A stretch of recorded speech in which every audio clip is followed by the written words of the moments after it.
Assalamualaikum warahmatullahi wabarakatuh.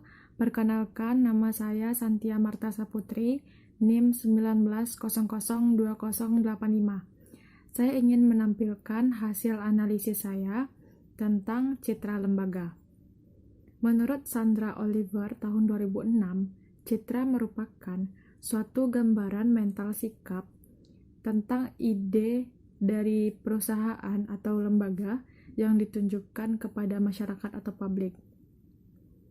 Jadi, jika perusahaan itu melakukan satu kesalahan saja, maka itu akan menjadi bumerang terhadap perusahaannya.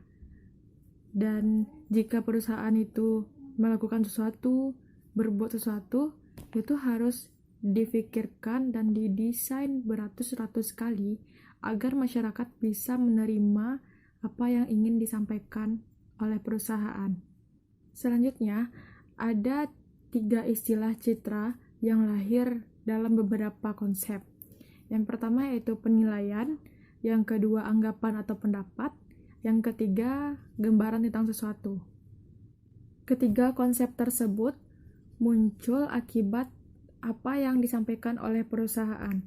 Jika yang disampaikan oleh perusahaan itu memang benar dan secara fakta atau real, itu akan menghasilkan stimulus yang positif bagi masyarakat dan feedbacknya itu baik bagi perusahaan. Materi selanjutnya yaitu komponen dari citra lembaga. Ada beberapa komponennya. Yang pertama, realitas atau kebenaran. Realitas atau kebenaran ini bersifat empirik. Empirik merupakan suatu data yang dibuat dengan senyata-nyatanya atau secara fakta yang ada dalam perusahaan. Jika perusahaan itu membuat data yang mengada-ngada atau tidak sesuai dengan fakta yang ada di dalam perusahaan, maka perusahaan itu tinggal menunggu waktu untuk dihempaskan atau dihancurkan oleh masyarakat karena ketahuan berbohong akan fakta-fakta yang ada di perusahaannya. Dan ini tidak boleh dilakukan karena hal ini bisa merusak citra dari perusahaan tersebut. Yang kedua yaitu sesuatu yang ideal. Perusahaan harus membuat sesuatu yang dibutuhkan oleh masyarakat atau publik. Hal ini pastinya akan diterima oleh masyarakat karena yang dibuat atau program-program yang akan dibuat oleh perusahaan tersebut sangat dibutuhkan oleh publik dan masyarakat. Yang ketiga yaitu harapan dan keinginan. Perusahaan harus membuat harapan tersendiri, dan jika harapan dari masyarakat itu tidak sesuai dengan harapan yang dicapai oleh perusahaan, itu juga bisa menimbulkan suatu masalah karena tidak sinkronnya harapan dari kedua belah pihak. Materi selanjutnya yaitu aspek pembentukan citra. Ada 4 aspek dari pembentukan citra. Yang pertama yaitu persepsi, di mana persepsi setiap orang pastinya berbeda-beda tentang perusahaan kita. Ada yang baik dan ada yang buruk. Nah, untuk itu, kita sebagai public relation-nya dari sebuah perusahaan harus bisa mengiringi pendapat atau persepsi orang tersebut supaya pendapat atau persepsinya ini berpikir secara positif tentang perusahaan kita. Yang kedua yaitu wawasan, pengetahuan, dan kognisi, di mana aspek nomor 2 ini saling berkaitan dengan aspek nomor 1. Karena apa? Karena wawasan, pengetahuan, dan kognisi ini dia akan menimbulkan berbagai macam persepsi yang akan difikirkan oleh publik luar. Yang ketiga itu ada motivasi. Citra juga terbentuk akibat motivasi. Motivasi setiap orang pasti berbeda, dan setiap persepsi orang juga pasti berbeda. Nah, untuk itu, hal ini bisa dijadikan sebagai sebuah strategi bagi perusahaan untuk memulai motivasi-motivasi baru dan memperbanyak motivasi lainnya untuk mencapai atau memberikan atau mendapatkan kepercayaan dari masyarakat lagi. Aspek terakhir dari pembentukan citra lembaga adalah sikap. Di sini sikap memiliki pengaruh yang sangat besar karena adanya kecenderungan dalam menghadapi objek, situasi dan ide tertentu terhadap satu hal. Dan jika sikap kita terhadap masyarakat luar buruk, maka persepsi tadi juga dari masyarakat luar ke perusahaan kita itu akan menjadi buruk juga gitu. Jadi bagaimana sikap kita ke masyarakat luar itu sangat berpengaruh terhadap keefektivitasan perusahaan kita. Materi selanjutnya yaitu strategi untuk mempertahankan citra sebuah lembaga. Yang pertama ada merubah penampilan.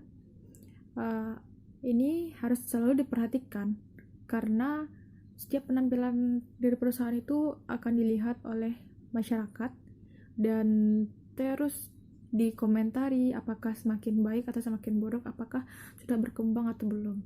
Yang kedua yaitu berkomunikasi dengan banyak orang. Jika yang menentukan citra perusahaan adalah publik, maka berkomunikasilah dengan baik sebaik mungkin dan berikan pelayanan yang terbaik dari perusahaan kepada publik agar publik bisa percaya kepada perusahaan kita kalau perusahaan kita itu benar-benar sangat kompeten dalam memberikan produk atau jasanya. Yang ketiga itu mempromosikan diri. Seperti biasa bisa lewat media sosial dan yang paling berpengaruh yaitu dari promosi dari mulut ke mulut. Karena dari mulut ke mulut ini yang bisa membuat perusahaan kita itu semakin berkembang. Misalnya kita membeli suatu produk A. Jadi produk A ini sangat berpengaruh bagi kita dan membawa banyak manfaat. Nah, kita ingin menyarankan kepada orang lain.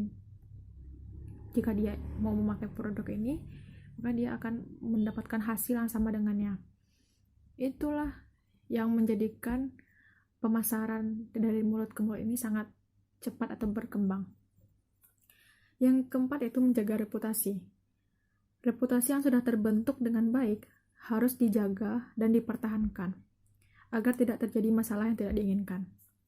Materi selanjutnya yaitu jenis-jenis dari citra lembaga. Menurut Franklin, ada 6 macam jenis citra. Yang pertama yaitu the mirror image atau bayangan. Merupakan mengolah data sesuai fakta lembaga yang membuat citra menjadi lebih baik. Yang kedua ada the current image atau citra yang berlaku.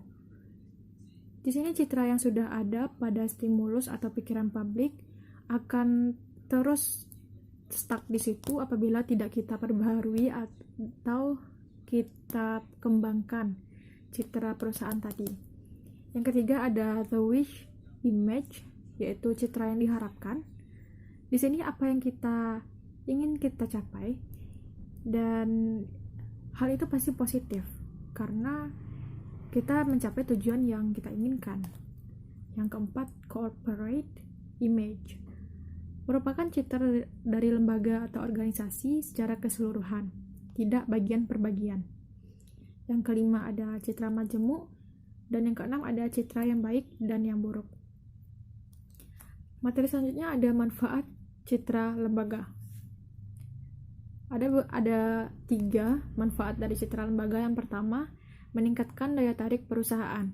Semakin diakui sebagai lembaga yang positif, yang qualified. Yang kedua, meningkatkan efektivitas strategi pemasaran. Yang ketiga, citra yang sudah terbentuk dapat menjadi perisai jika perusahaan mengalami krisis. Sekian penyampaian presentasi analisis dari citra lembaga. Lebih dan kurang saya minta maaf. Wabillahi taufiq wal hidayah. Wassalamualaikum warahmatullahi wabarakatuh.